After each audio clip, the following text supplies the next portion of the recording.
This is such a long story. Ooh, this is a lot. This is gonna be a long video because I tried to summarize my life basically in this short video.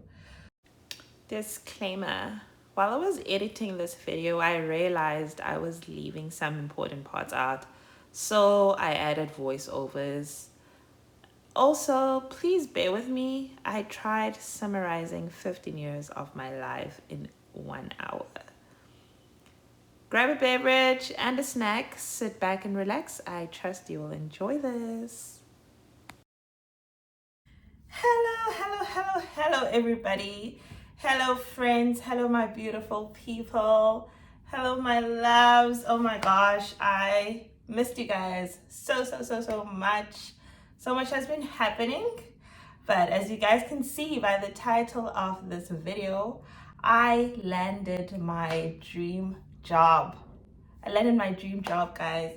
God is so good. He deserves all the glory. And to get things started, I would just like to read a verse from the Bible. And this Bible verse will be from the book of Jeremiah, chapter 29, verse 11. For I know the plans I have for you, declares the Lord. Plans to prosper you and not to harm you. Plans to give you hope and a future. And with this verse, I just feel like it speaks so much to me and about my life. There's so many plans that I have made for myself, which did not really work out. But because God knew what He had planned for me, He just put everything in place the way that He wanted it to be and not according to how I wanted things to be. So I just want to take you guys back, the journey that I have been on this far. First and foremost, who am I? Imvelaphi yam. I am Usangiwe Mkhubata. I was born in a small town called Queenstown, which is in the Eastern Cape province in South Africa. My dad was from Queenstown. He was born in elalini called Eyo, and that's where he grew up. And my mom was from Port Elizabeth. She was born in a city girl, but she got work in Whittlesea, and that's how she met my dad. So that's where I was born. But a year later, in 1995, I was born in 1994. In 1995, they bought a house in Port Elizabeth, and that's where we moved to. But my dad still worked in AO, in like Whittlesea, Queenstown area. So we would go back and forth. I did like preschool in Queenstown and in Port Elizabeth. Then I ended up going to primary school and high school in Port Elizabeth. I matriculated from Westring High School, and I met a friend that lived close to my house, and she was also a liker of things like I was. On weekends, she would go out to a Blawa, like New Bright, and I was really like into that. And I think that's what made us get so close, because I was like, this girl is always going to a New Bright or a Blawa on weekends, and I'm like, that's where I want to be at. Because we grew up in the suburbs, and New Bright was the hood. That's where like things were happening. So if you grew up like in the suburbs, you always wanted to go to a Lokshini just to get the vibes.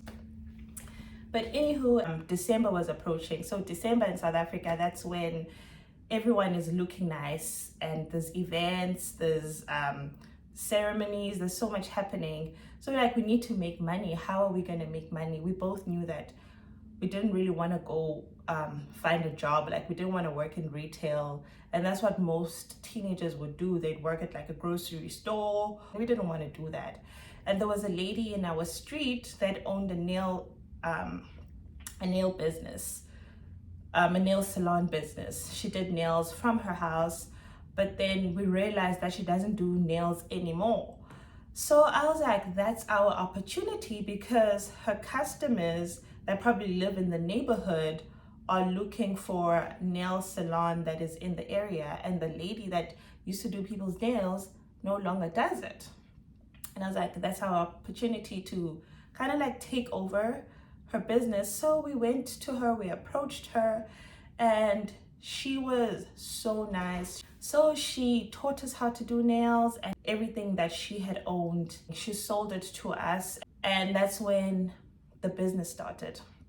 So we tried doing nails in our neighborhood, but we didn't really have a market for that.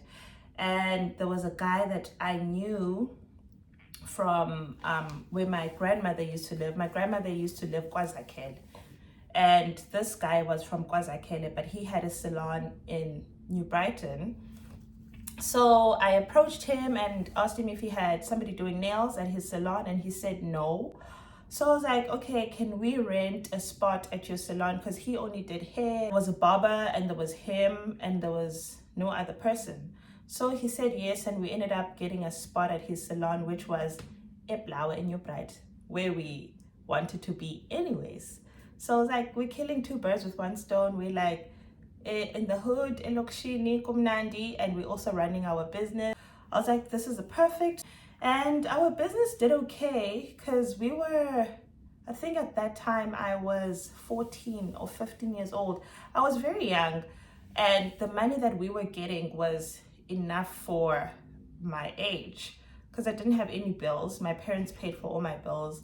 So all the money that I had was basically spending money. Like, it was my pocket money that I did for myself. And for me, that was everything. So on weekends, holidays, this is what I was doing. Time came when I had to apply for university. It did not cross my mind that I should further my career in beauty. Also, I didn't really even know anyone that had studied anything related to beauty, and I didn't think that it had money. So I didn't think that the beauty industry had a lot to offer me. I just thought it was like a side hustle thing, like something that I can just do as a hobby, but not professionally. Also, I had one of my cousins that was in Johannesburg. She was a flight attendant, and I was also really interested in that industry. And I had mentioned to my parents that I wanted to be a flight attendant, but my dad said, no, I need to go get education first, because in order for you to be a flight attendant, you don't really need a degree. In South Africa, you just need aviation license, and that's it. So my dad was like, nope, you need to go get like a proper degree. And then when you're done with that, then you can decide what kind of work you want to do. And my parents were educated. My mom had a degree in sociology and industrial psychology, and but she ended up becoming a teacher. And then my dad was, I'm not sure what degree my dad had, to be honest, but I think he had just like a basic teaching degree, but he specialized in mathematics and geography, and he was a school principal. So I don't know if you guys, I don't know how it is in America, but in South Africa, if parents are teachers, you definitely know that they are big on education. They had already been like suggesting things that I should study. My mom suggested that I should do social work, because she knew that I loved like working closely with people, and would do well in social work because of the kind of personality I had. I applied for social work in NMMU, which is a university in Port Elizabeth, and I got accepted for that. But I ended up going to the University of Johannesburg for psychology. And also, I didn't really want to stay in Port Elizabeth, because Port Elizabeth is like, it's a small, it's not really necessarily small, but it's smaller than like Johannesburg and Cape Town. It's like a beach city, basically. People there are very laid back. And I already knew that I have like the hustling mentality. So every time I would go visit Johannesburg, like life in Johannesburg moved really quickly, really fast. And I was like intrigued by the big busy city life, and that's where I saw myself. And my cousin was already um, in Johannesburg. She was studying medicine, so I was like, perfect. I'm gonna move to Johannesburg. At least I have someone. And my sister lived in Pretoria, which is about 40 minutes away from Johannesburg. When I got to Johannesburg, I didn't go straight to university. I had to upgrade one of my subjects in a little school called Star School in Braamfontein. So I did that, and while I was doing that, I had so much time because I only had like 1 or 2 classes a week. So I had so much time on my hands. And there was a lot of salons in Braamfontein. So I went to one of the salons and asked the lady if she needed someone to help her with nails, because at this point I was doing people's nails wherever I went. If I went on holiday to Queenstown, I would do people's nails. Church functions or whatever, I would do people's nails at my church. Like everywhere I went, I was traveling with my nail equipment. So when I went to Johannesburg, I had all my nail supplies with me. So I went, I did pamphlets, handed them out where I lived, and I was like, okay, if I could also get like a salon where I do nails, and then when I come back to my apartment, I'm also doing people's nails. I was just all about this nail business. And to think of it now, I don't know why my parents did not see that this child, this is what she loves. Maybe we should try and enhance this skill that she had started for herself. So this lady that was renting a spot at a salon, and she told me that yes, she needed help. I could come in on weekends. And I was like, okay, great. During the week, I'm going to go to school and maybe find like a few clients where I live, do their nails. And then on weekends, I know that I have like a job. Okay, then that year came to an end. I started my first year. And if I tell you guys the shock of my life, university will show you flames. I saw flames my first year. I tried to like still continue doing nails, but at this point I was like, I cannot do it because on my free time I have to study. But I did continue doing people's nails on holidays. Like if I went back home, I'd have like my regular clients that I would do their nails when I went back home. And then second year, I was like, I'm kind of getting broke. I was so used to having that extra money. Yes, my parents sent me money every month for like groceries and like pocket money, but I was used to like way more money than I had. So and as I said, as you guys know, I've always been a liker of things like the new hairstyles. I would have them, and weaves were a thing, like Brazilian hair or like Malaysian hair, Peruvian hair. That was a big thing. Then it was hard to find hair in Port Elizabeth or Queenstown, and Johannesburg was where you find everything. So I always used to have like all the nice hair, and people used to ask me like on my Facebook, where did you buy your hair? Or every time I went back home, people would ask me, where did you buy your hair? And I was like, okay, this is an opportunity for me to start selling hair.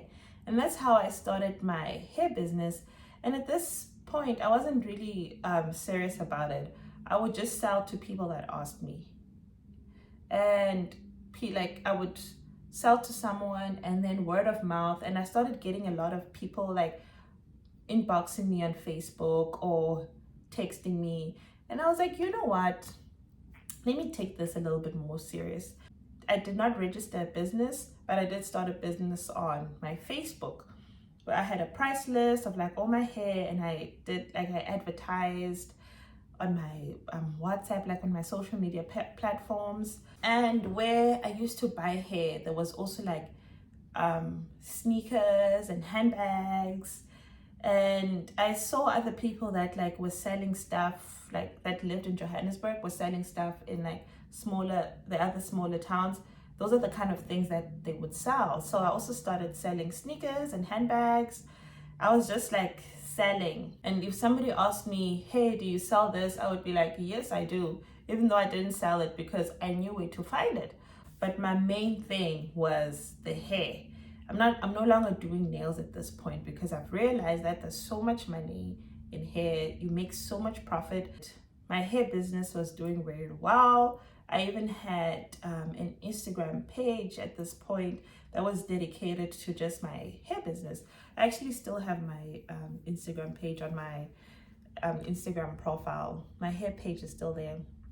I'll actually link it there because, well, it's still there because I still want to get back into that space, but that's a story for another day. Another reason that motivated me to start taking my hair business seriously is because my dad passed away. So my dad and my mom were the ones that were paying for my, why am I getting emotional? Oh my gosh.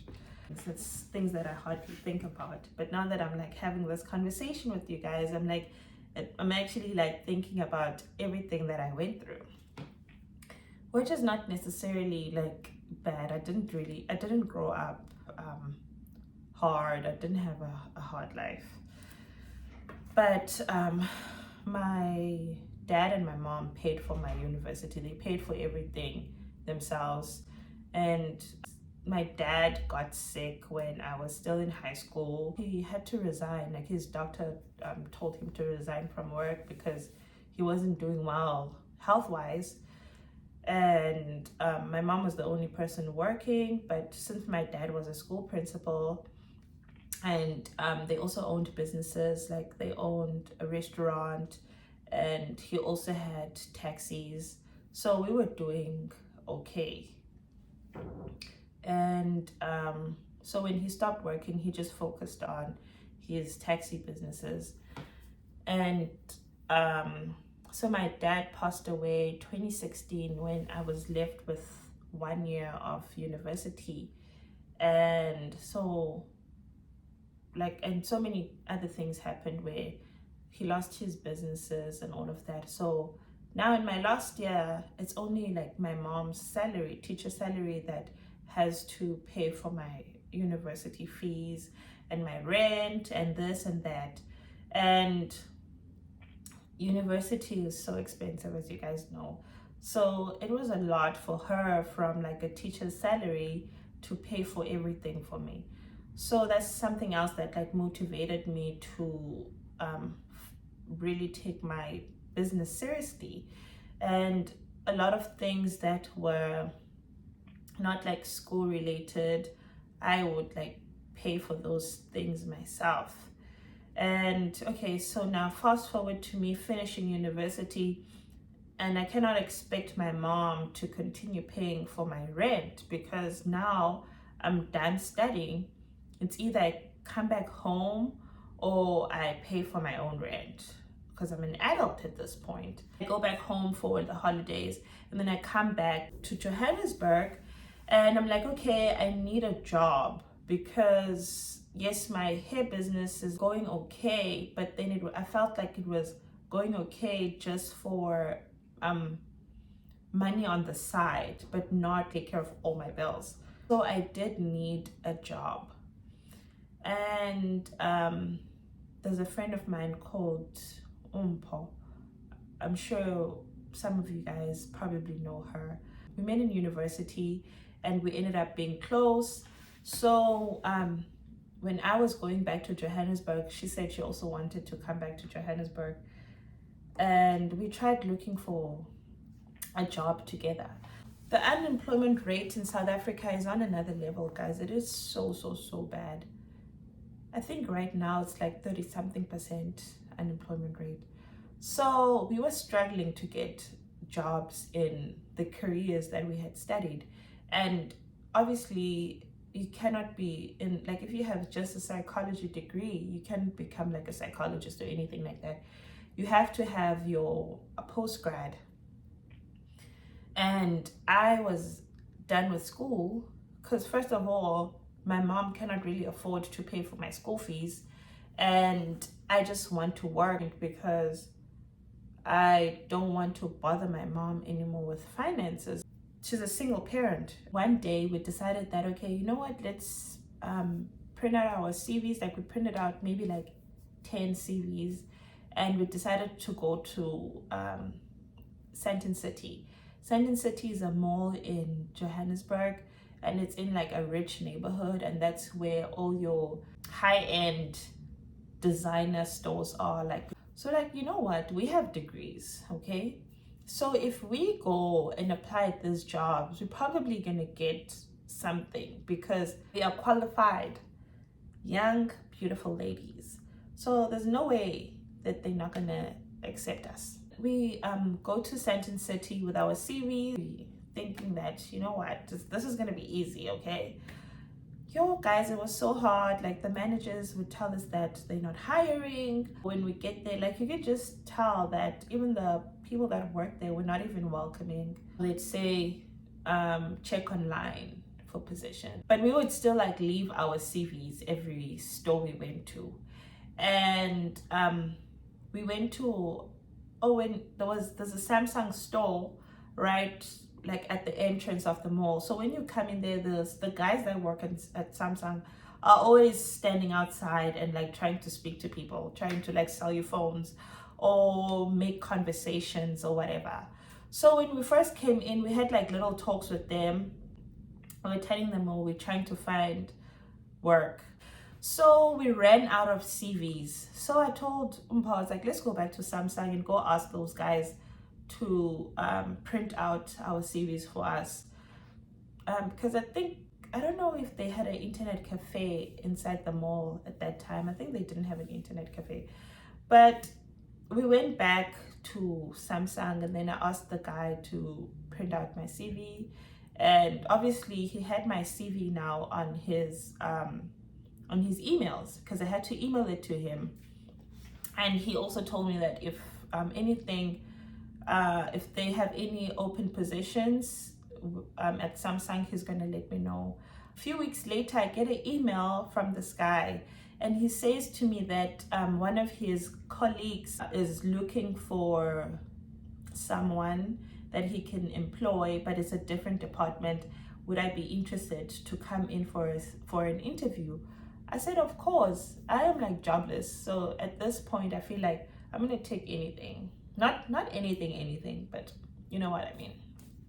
I meet up with this guy the following day. I did not waste any time. I said, I'm available today. And he said, okay, he says tomorrow. I was like, okay, cool. I meet up with him and he employs me, and I became a field marketer. What I basically did was I was in charge of stores at a mall, at Roseband Mall.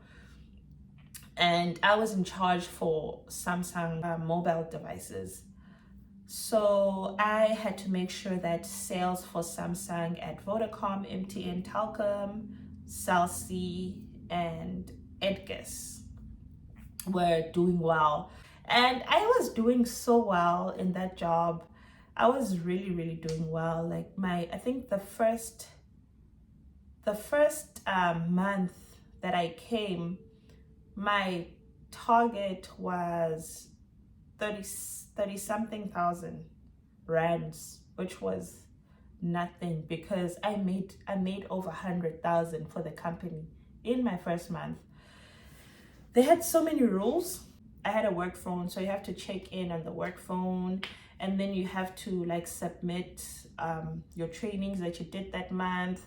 And then you had to also there's like certain things that you had to do. I had to write reports, blah, blah, blah, blah. It was so much stuff. And then it was actually on an app. And at the end of the month, when you have to get your commission, the system or this app had so many glitches, and the company basically was doing nothing about it. So I'm like, there's no way that I am like tripling what you require of me when it comes to money. But when it comes to you guys paying me, you're not going to pay me because of something that's like glitching on your end. And my journey with that came to an end, and I focused strictly on the business. The business did well. This was 2017. Yeah, mid towards the end of 2017, business is booming. Business was booming. Yo guys, December 2017, that's when my business like did so well. And at this point, I was in Port Elizabeth. My partner was like sending me stocks and stocks of hair like almost every other day because I was running out of hair. People were buying. It was just selling like hotcakes. And then 2018, new styles of hair started coming about, like the frontal lace wigs were the in thing. But now people were doing installations as well, and I didn't know how to do installations. The only thing I knew was just to do like the basic wigs, like 3-part wigs, and that's it. I didn't know how to do the frontal, and a lot of people were starting to be into that. I did think of actually going to school now to go or learn how to do that. And then also I was like, maybe I should listen to what my parents actually wanted for me and focus on my profession, which is like psychology. Or I can become a flight attendant. I applied to be a flight attendant, guys. Yo, it is actually very hard to be a flight attendant in South Africa. So that did not work out for me. And I thought of getting my license because I would speak to other flight attendants, like if I was like flying home or whatever, like on the flight, I would speak to the flight attendants, and some of the ladies would tell me that they didn't get the license, the aviation license. And eventually, when I was not really getting any responses, I did consider getting the aviation license, and it was gonna cost me 17,000 if I'm not mistaken. And I was like, am I really willing to pay for this aviation license and then still not get the job? Because so many people that had the license were not getting it. So I decided that I'm just gonna go back to school in 2019. So I registered at UNISA, and I don't know, I think this was like so dumb. I like paid for my whole tuition. I like paid my tuition upfront because I think I did not want the stress of like having to pay monthly for it, or if I I end up spending this money on something else, and then now I don't have money for my fees, and then I don't graduate. And I was like, I don't want all of that drama, so I have the money right now. I'm just gonna pay it all right now, and then just the only thing I have to worry about is actually studying and my business. Started my first month at UNISA, and it was online, and I was like, no, I was not feeling it. I did not enjoy it. If I leave school, what am I good? Like, what exactly am I doing? Am I leaving school to like really go enhance my business, or am I leaving school to go start off like something new and fresh, and just like something more challenging, like upgrading? Because my initial goal is to like climb up the ladder. I didn't want to feel like, okay, now I'm like degrading. I was like, okay, I don't know what to do. And then my cousins and my sisters, they have came to America before with a program called Workaway. So and for me it was like, okay, maybe if I go to like a different country or whatever, and while I'm there, enhance my business and still like be making extra money to do all of this. So I'd be making money like with the Workaway program, and then at the same time I can learn like skills that I can come back and do for my business. So I inquired for that, but they told me that everyone that they were interviewing and accepting were only going to leave South Africa in October, if I'm not mistaken. And I'm doing all like this inquiry and all of that maybe in February. And I was like, that is too far. And then I started doing my research on like other things that I can do. And then most people, like most research that I would find would be like teaching in Asia. And I was like, no, I don't really want to go teach in Asia. And then I found out about this program called au pairing in America. Okay, before I explain what the au pairing program was about, when I was doing my degree in psychology, I also had other modules that I was doing, and child development was one of my modules because I love babies. Like, if you know me, you know that I adore infants so much. So child development was like so exciting, and I actually got a distinction.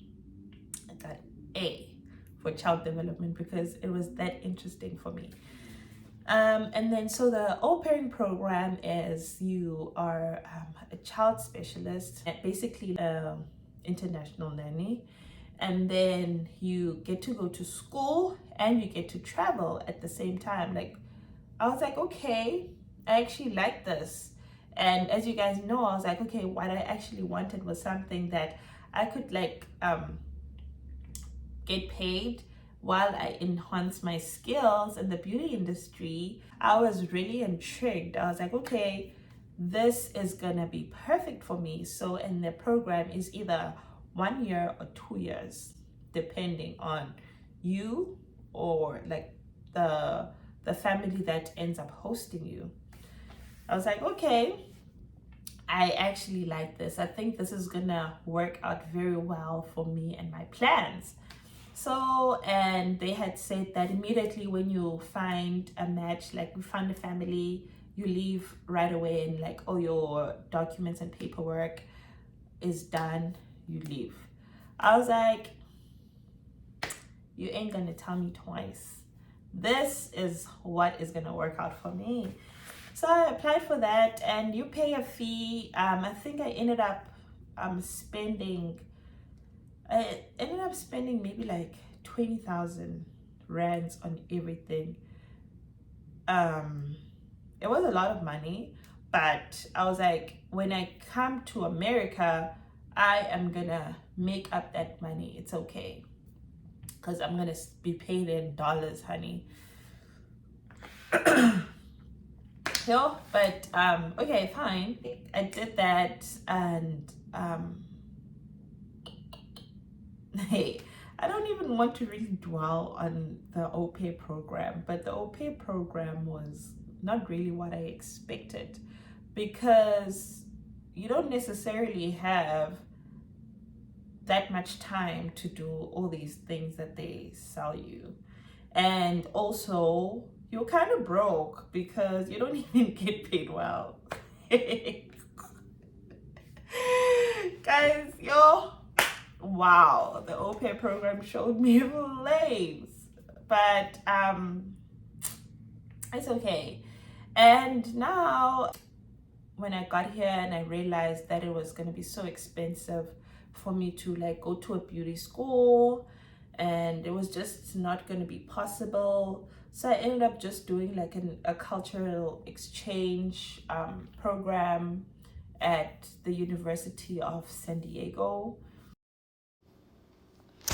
Since the au pair program was not what I expected and I couldn't accomplish what I had planned, which was enhance my beauty skills in America, I considered going back home, but that did not make financial sense because I've already invested my time and money in this program. So I decided I would stay in the program and save money so that when I get home, I have the financial means to grow my business and acquire all my skills to make it a success. And then in the process, or in the midst of all of this, I meet Zach, who is now my husband. I met Zach while I was still doing my first year in the program. And after finishing 1 year, I had the option of extending my contract, and I chose to do that. Honestly, Zach was one of the motivations that led to extending my stay in the program. Long story short, while I was doing my second year, he proposed and we got married. And fast forward now, I have to live in America. And you know, when you like have all these plans that, okay, this is what I'm doing because it's going to lead to this, or this is what I'm doing because like you have like all these things that you have planned for yourself. And now all of that like totally changes. Living in America also meant letting go of my business because it was hard running it from a different country. I encountered a lot of challenges, but the main one was I did not want to sell bad hair to people. So I needed to like feel the texture and make sure, like test it out before I sell it. And even to this day, people that I sold hair to still say that they like, when am I selling hair again? Because when they buy hair from other people, it is not quality, honey, because that's all I sold, quality, okay? So I was like, it is hard for me to do this because I cannot like do it the way that I want to do it. So I need to go back to the drawing board again. And I am in like this totally new country where like everything is different. Now I have to think of my career. What am I gonna be like? What am I doing? And I don't even know, do they like even recognize my South African degree? Am I going back to school? What am I doing? And I'm not working. Zach is the only person working, so all the bills are like facing Zach. So he won't afford to pay for my school fees too, you know? So I was like, okay, that's not gonna work out. Maybe I should just try and find a job with my degree and see where that leads me. And I so on Indeed at night. Like I couldn't even sleep, guys. At this point, I felt the depression creeping in. I'd be up at night and just like researching, looking at stuff that I can do. What can I sell? This, that. And I came across like different positions. And then I saw a flight attendant position. In my head, I'm like, there's no way I'm going to get this job because I've struggled getting into the aviation / cabin crew space in my own country. So how would it be possible for me to get this job in a totally different country, America? And you know, when you're like in a different country, you just feel like the people of that country are gonna get first preference in everything. Guys, like singamakwere apa. Like singamakwere that's it. And that's just the reality of it. So but I was like, okay, you know what, I'm just gonna apply because why not? I applied, guys, and I applied at like, I think it was like maybe 12 a.m. And then I went to bed, and then I wake up in the morning and I have an email from this company saying that I need to like, oh, congratulations, you've been selected to do an online assessment and a video interview. No, online assessment first. I think that was the first thing I did, online assessment. I was like, okay, I do this assessment where they basically just like ask you questions like just to get a feel of your customer service. And then after me submitting this, I get a response again that I've passed that. Now I need to do a video interview. And I was like, hey guys, I was like, I didn't even really like take it that serious. I was just like going with the flow. And then few same week, probably like 2 days later or the next day, I get another email, and now they like inviting me to the face-to-face interview. Guys, even at this point, I'm like still not taking it that serious. So I tell my friend, like, oh, I was like, yo, because when we were in South Africa, she also wanted to be a flight attendant in South Africa, and we would both like try and apply. So I tell her, I was like, yo, got invited for a flight attendant interview, and she was like, what? You need to go. She was like hyping me up that you need to go, but on the list of the locations that they gave us, they don't have Portland. They had LA. In California, they had Seattle, they had San Francisco, they had like all these other like bigger cities where I'm actually gonna have to like travel to them. So that night, we at Zach's parents' house, and before this, I tell Zach on our way to his parents' house, I'm like, oh, I got an interview to be a flight attendant, but then there's no interviews here in our city, so I'm gonna have to travel to wherever the interview is gonna be. He didn't like really say much about it, because I was also saying that I don't think I'm gonna go because there's no interview here. It would have been nice if they like had Portland as an option, because at this point I still feel like I'm not gonna get it. So why would I want to fly to a totally different city to go to this interview? Because I don't know if you know the aviation industry and you know how hard it is to get into. Like sometimes you would go to an interview and there would be like 50 people in that face-to-face interview, and they only take like 5 people. So I was like, first of all, I am South African, and second of all, this is a big company. There's like other smaller companies, and I know that like maybe people from smaller companies are also going to be there because they're trying to level up and work their way up.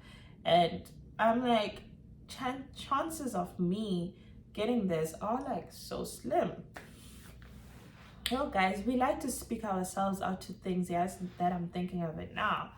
So anywho, we are at Zach's parents' house. Like Zach's mom likes to check in on us and like find out how our day went, and like especially with me that I was like just like sitting at home. So I tell her I had an interview, I did a video interview, and now they invited me to like a face-to-face interview. There's options for Seattle, and Zach's mom is like, that's just a 3-hour drive, I can take you. And I was like, I did not really expect that. I was like, are you serious? You'll take me? And she said, girl, I will take you. And that's when I started getting excited at this point. I was like, oh my gosh. And I think the interview was going to be like in 2 weeks time or something. So I was like, okay, I'm really doing this. And my friend Paul calls me at the same time. She's like, oh, there's this other friend of ours. Okay, back then I didn't know her, but now she's like my friend. She's like, there's this lady that she knows, or girl. It feels so weird to say lady to people like around my age, but we're not girls anymore. We are old, guys. But anywho, let me not get distracted. But she's like, oh, there's this girl that I know. She actually also just got hired by the same company that you have an interview with, and she's also from South Africa. And that gave me more hope. I was like, are you serious? There's like a South African girl that got hired by this company, meaning that there's actually chances of me getting this.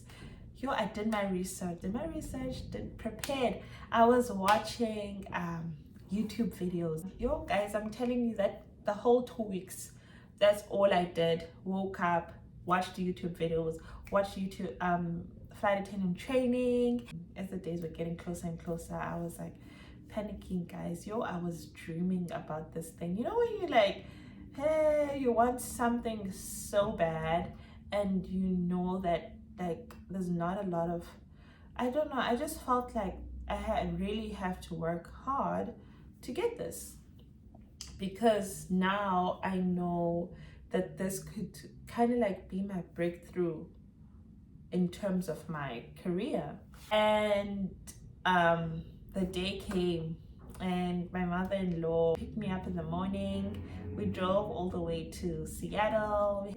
I get there, and there's like little section where I see a group of people like sitting there, and this is like people that look so professional. There's like older ladies and older men that are like in suits. Everybody looks professional. So I go to one of the ladies. I'm like, hi, I'm not sure if I'm at the right place, but I'm here for the flight attendant face-to-face interview.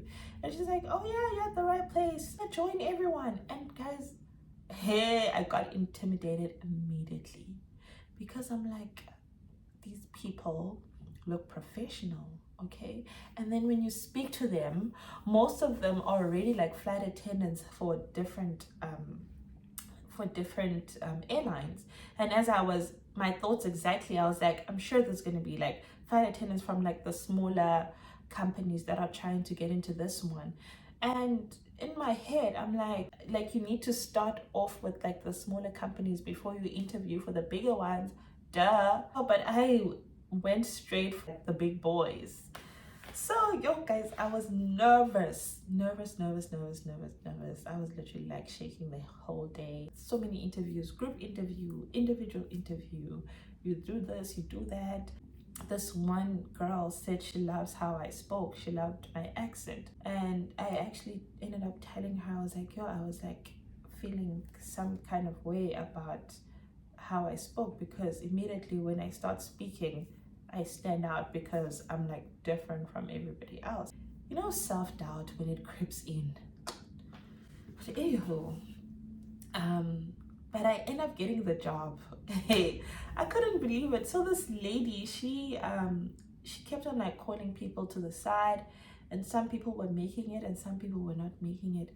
And then she calls me to the side, guys. Yo, I was so sure that she was gonna say that I didn't make it, because I don't really even have much experience in America. I had not had a job in America besides the au pair thing. And there's people here that already have this job, that are already flight attendants. Guys, when she told me I got the job, like it didn't sink in. Yo, that's the day that my life changed actually. Wow. I actually have a video of the day that I got the job. I'm gonna insert that. I got the job. I got the job. I got the job. Period. I got the job, guys. Meet your new flight attendant. What it do? This is a job offer. It's a conditional job offer. So you actually get the actual job offer after you pass training. If you fail training, you lose the job offer. So I was like, and in my head, I was like, I'm gonna make it through training. This is like before I actually even like really processed how intense training is. But yo guys, you know, the devil just tries you, okay?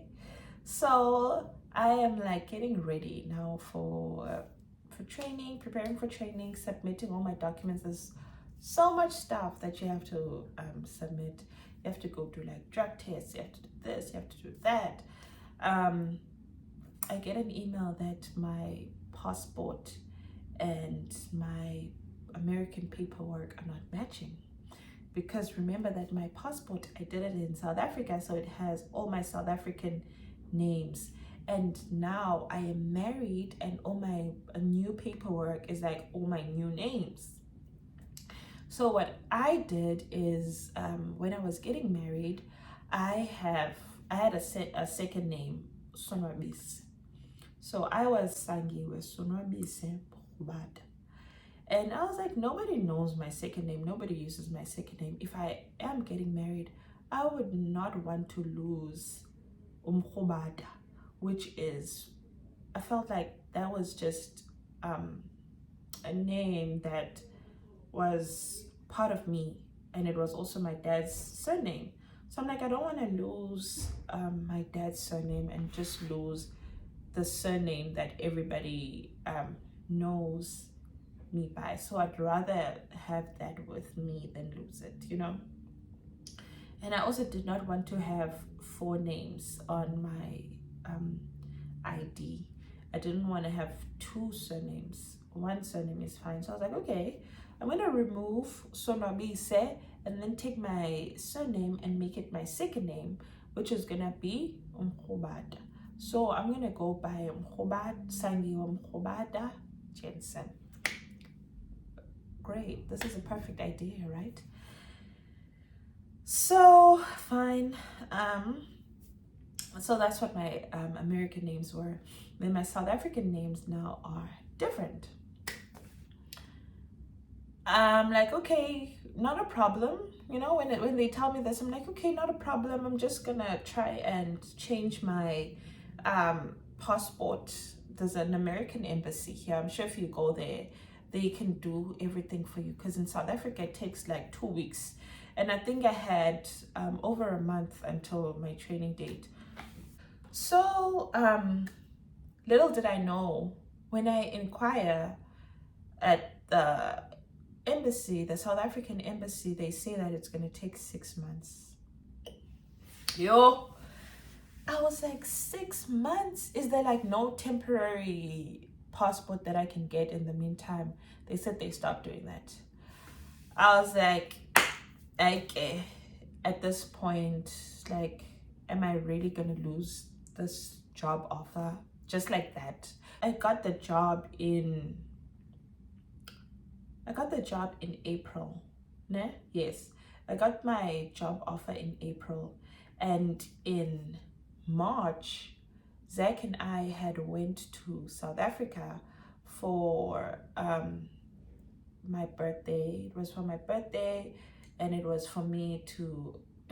for him to meet my family, and I haven't had gone home in almost 3 years. So, and also I just like, I needed to go home because I was starting to get depressed, and I just like was really homesick. So immediately when I was allowed to go home, because I also had to wait for like all my American paperwork and this and that, because once you start your process of like trying to be like an American resident, you cannot leave the country.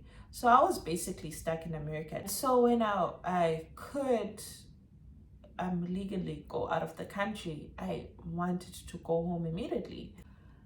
And I did not think to change the names on my passport, because my passport was still valid for maybe like 5 more years or something. So I was like, there's no need for me to go change the names of my passport, because when I went back to South Africa, it was fine. And I was like, I'm just here to like spend time with my family. I don't want to go to Home Affairs. It didn't even cross my mind that I should go to Home Affairs. So I'm like, okay, going to South Africa now to go do the new passport, because I know in South Africa it's going to take 2 weeks, right? I'm like, it's not an option. I don't have, like, going to South Africa is like easily $1,500. $1,000, let me see, how much is $1,500 in rands? That's 27,500. Can you guys see that? 27,500, guys. So, and Zach and I had just went to South Africa, and we spent like so much money. So we obviously cannot afford for me to go back to South Africa just to go fix my passport.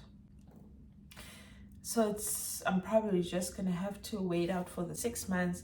But I'm like, if I wait for 6 months, what am I gonna be doing? So okay, fine. I emailed the company, and the company says that I can like push back my training dates. It's not a problem. They'll just take me out of that class, and when I am fine and I have all my stuff, I can just send them an email and tell them that I'm ready. And so I was like, okay, at least there's that. But I just felt like I cannot not like work for the next 6 months. Like, I have to do something, and I don't want to do anything else besides this job. Like, this is what I want to do. Yo guys, it was like so bad. I was just not happy. I was not a happy person. And I think my mother-in-law probably knows us so well right now, so she knew like how much it meant for me, and she was there from like the beginning of the journey with me, because she's the one that offered to take me to the interview. She drove with me to the interview, we drove back, so she knew that like this is like how much it meant to me. I sent her a message, and I was like just like telling her, basically I was venting, right, of like how I felt about it. And she was like, I'm gonna give you money to go to South Africa. Like, book your ticket right now, search how much the tickets are. I'm gonna buy your ticket, go to South Africa and go get your passport. Oh, hey, I was so happy, guys. I was so happy. I was like, this lady, a God sent. Like, she's literally like just an angel that God positioned in my life. So anywho, she gave me money, I booked my flight, and now I'm like, I need to get my passport in and out so that I can come back for my training. So I tell them that, okay, I cannot go to the training that's going to be in June, but I'm sure I can make it to this. There was going to be another training class that was going to be towards the end of July, if I'm not mistaken, or beginning of August or something like that. So I tell them that that's the training class I can go into, because I need to go to South Africa and go fix my stuff. When I get to South Africa, guys, and they're like, girly, you changed your name. You changed your whole entire name. So that's just a process on its own. We cannot give you a passport. If we give you a passport right now, it's still gonna have Sonwabise. And remember that my American documents do not have Sonwabise at all. So I sent the company that I worked for an email telling them this, that my on the South African system, there's a name that I still have, and so I'm gonna have this name on the passport. Will that be fine? And they said, no, it will not be fine. Your names need to match exactly. Even if like there's a hyphen on this side, your passport also has to have a hyphen. There cannot be a slight difference. And when I asked the people from Home Affairs, also guys, like, just going to Home Affairs is just a stress on its own, by the way. You have to get there at like 6 a.m. and when you get there, there's like 50 people in front of you in the line. So first day, I think I went every day for like that week, basically, because I'm like, I was fighting so hard trying to find people that can help me. Like, can we do all of this in 2 weeks? They like, girl, no, it takes like 6 months. They said that the name change takes 1 year because they are backlogged right now because of COVID. So there's just so many applications that have been sitting there for years. Like this lady, she was even like showing me how much applications they had to get through before they even got to mine. I cried, I did this, I did everything. I was begging, I was you know. And there was basically nothing they could do. I didn't realize changing my second/middle name was not common and going to be a complicated process as compared to just changing your surname/last name when you get married. Also, these processes were done in two different departments, and I only had 2 weeks in South Africa because I had already booked a return flight. So I just submitted the name change application and returned to America. To America, and I'm like, so now I'm like waiting for the name change to be processed on this side. So I was like, okay, it's fine. So if my name change gets processed in South Africa, and then on this at the embassy I did the passport application, maybe when the application gets to South Africa and it gets there, the name change is going to be processed already, and maybe a miracle is going to happen, and when I get my passport in 6 months time, it's going to have my new names. Because if my passport gets there before the name change is processed, and then I'm going to get a new passport, but then the new passport that I'm going to get is not going to have the correct names, which is not gonna, I'm going to have to redo the whole passport application thing. And that was like my number one prayer. I end up meeting this lady. She's Nigerian, and we end up being friends. And she told me that she studied social work. And so I tell her, oh, I studied psychology. And she tells me about her job, where she's like a manager at this company where they work with individuals with like cognitive developmental problems, and they were looking for people. So I was like, oh, okay, that would be great. I could do that while I am waiting for my passport. So I was like, okay, I'm just gonna do that, and it's gonna be in my field anyways, because I've never actually had a job in my with my psychology degree. So I do this job, but the job for me was not really fulfilling. It's not what I wanted. It's not the industry that I wanted to be in. As you guys know, that what I want is the flight attendant job that I have, that's like right here waiting for me. Like that door is open, it's just waiting for me to walk in. Well, there's all of these things that are happening. So anywho, the company, as I told you guys, the company was like, yeah, when I'm ready with my paperwork, I can just email them. So I already know at this point that I still have that job offer. So I get I call Home Affairs, and Home Affairs tells me that my name changes were processed. I was so happy. I was so happy. I was like, oh, finally, like God is good, because they had told me that it's going to take a year, but it took months. So the name change happened, and there was nothing being said about my passport yet. And then I call a few days later, and I get a hold of the embassy, and the embassy tells me that my passport has been processed and it's still on its way from South Africa to, from South Africa to America. So in my head, I'm like, great. So meaning that the passport that was processed is probably the correct names. The names that I wanted to be. So when my passport gets here, it's going to be the correct names. Okay, fine. I reached out to the company and told them that, hey, when is the next available class? Because I am going to get my passport soon. And then they told me that there was a class that was going to be in October. So I tell them that, okay, my passport is coming, I will get it anytime. So I think I can make it to the October class. In my head, I've like already concluded that that's the passport that I'm getting. And this class that I want to get into is the last class for 2022.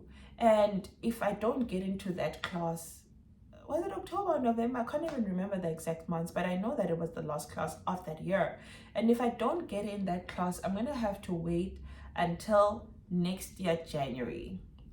And I was like, I do not want to wait until next year. Like, I just want to end off 2022 with this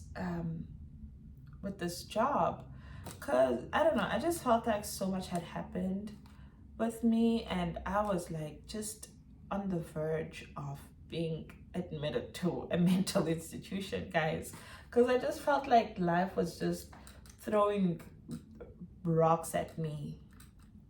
Like, first of all, the like where I couldn't work, and I was stuck in America. I couldn't go home. I couldn't do anything. I basically could not do anything.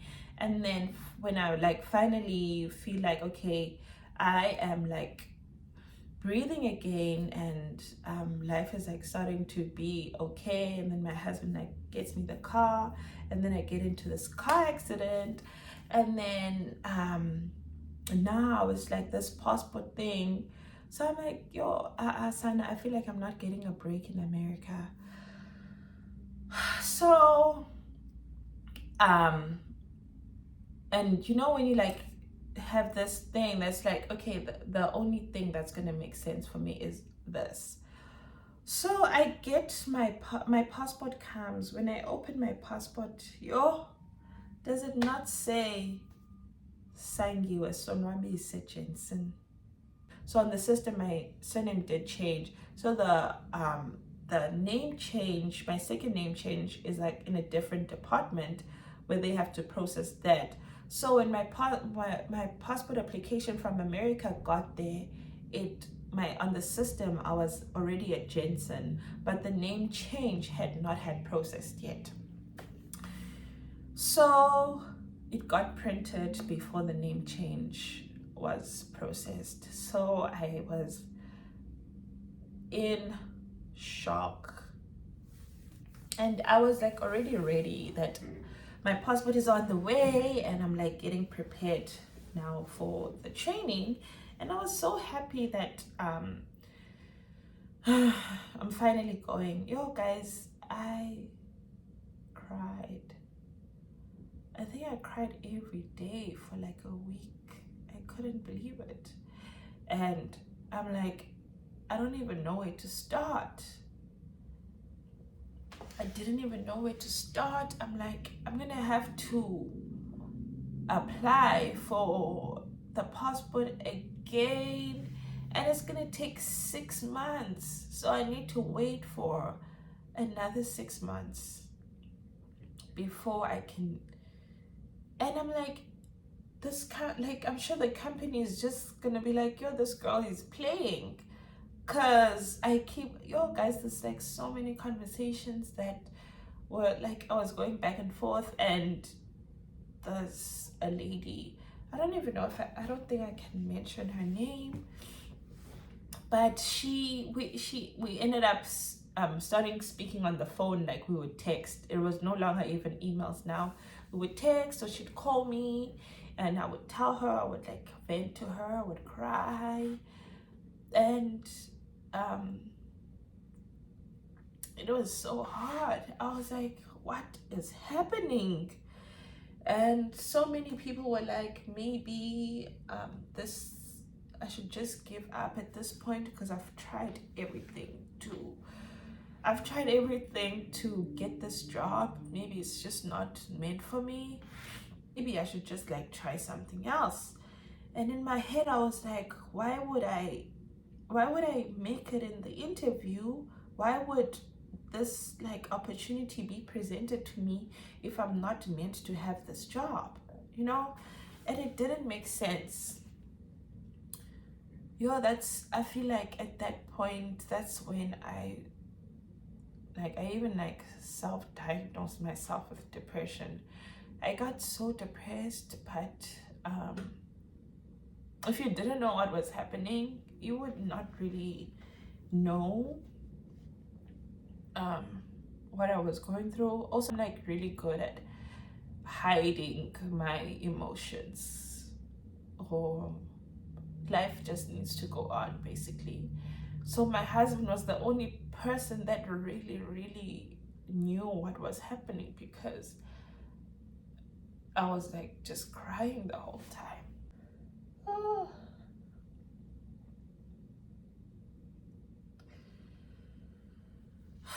Guys, I don't want to cry right now because I'm going to work.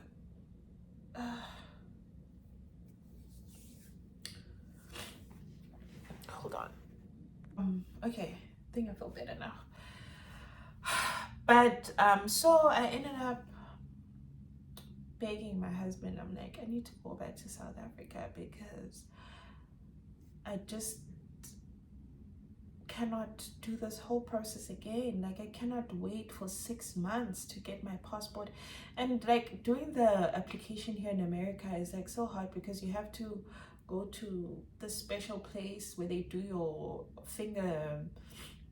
fingerprints, and then there's also the application fee. There's also the I have to mail the, so you have to write a letter where you ask them for the application, and then they mail the application to you, and then that's when you start the whole process, and then you have to mail it back, and then it sits here in the embassy, and then it waits for like a lot of application, and that's when they send it to South Africa. So I was like, I want to go back to South Africa. I just want to go do it there so that I get it over and done with. And in my head, I was like, I want to go into this class, like the last class of the year. I also knew that we cannot afford it. Basically, that's just what it summed up to. That like we cannot afford it. We've already spent so much. We've already spent so much towards this.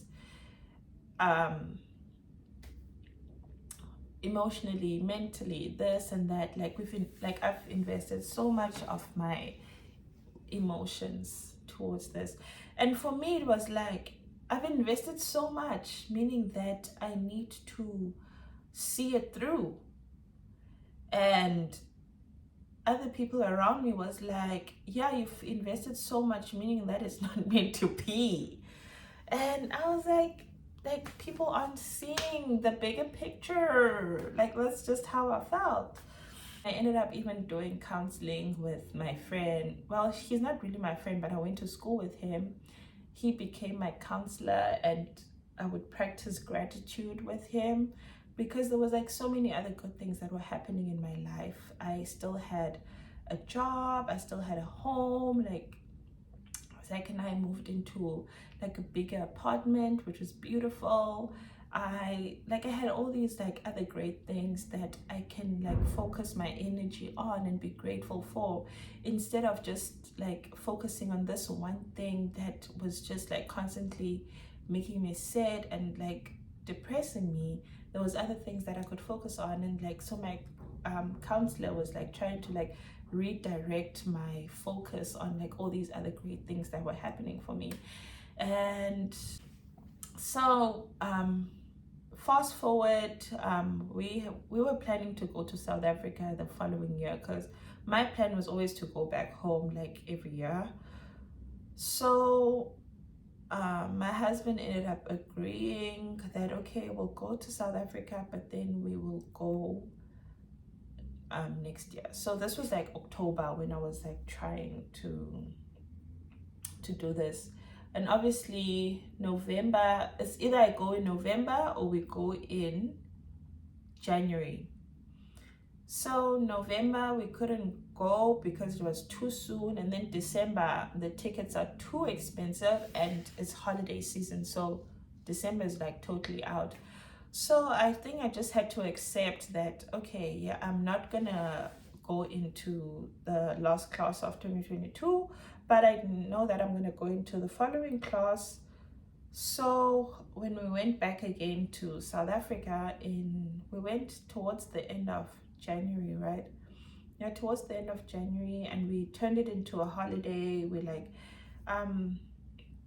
explored. It was actually very nice, and I was happy that it happened that way, because if I had like rushed things and I just wanted to go by myself in November, I wasn't gonna get into the class anyways, you know. I was gonna have to wait. So when I had to like just be patient and wait until we could go in February, and then I went and like I got my passport. I got my passport, guys, when we went in towards the end of January or February. I got my passport and it was the correct names. It was like a dream come true. I couldn't believe it. And I emailed my company and I told them that, hey, I got the correct passport. The lady that I was like speaking to this whole time, she was so happy. And I ended up going to training in April. And now I'm a flight attendant. I am a flight attendant. I cannot believe it. It feels so real that I actually have made it this far, and God is so good, guys. God is so good. And I was reflecting on the other day because I passed my probation, because there's also probation where the company actually like watches you like, oh, to see if you are really meant for this career. So in that 6 months you can like get fired for like the most little things. Like if you get sick like 3 times or whatever, you have like you get 3 warnings. So if you call out sick 3 times, you get fired. So there's like little stuff like that where they watch you. And when I passed my probation, I was crying. I feel like I've just become a crybaby these days. I don't know. I was crying so much because it just like made me think of how hard I had to work for this and how it taught me patience. If I didn't have God, I don't know where I would be. And my husband was like so supportive of everything that I was going through. Guys, my mom, my sister, my friends, but I feel like my husband and my mother-in-law are the ones that I'm like very close to, because we live I live with my husband, and my mother-in-law is just like 5 minutes away. They were like my rocks through this whole process. Guys, imagine like she booked a whole entire flight for me to go back home and try and like fix this job.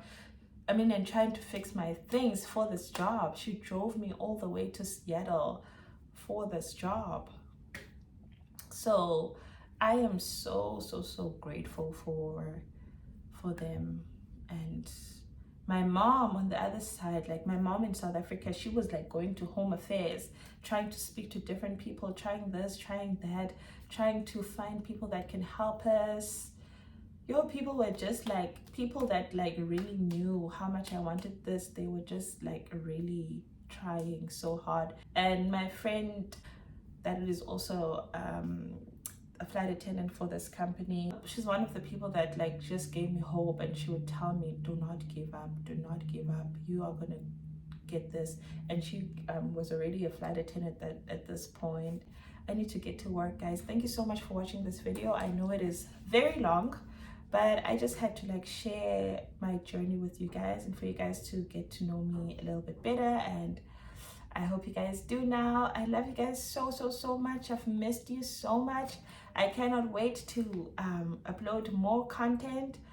Yeah, bye guys.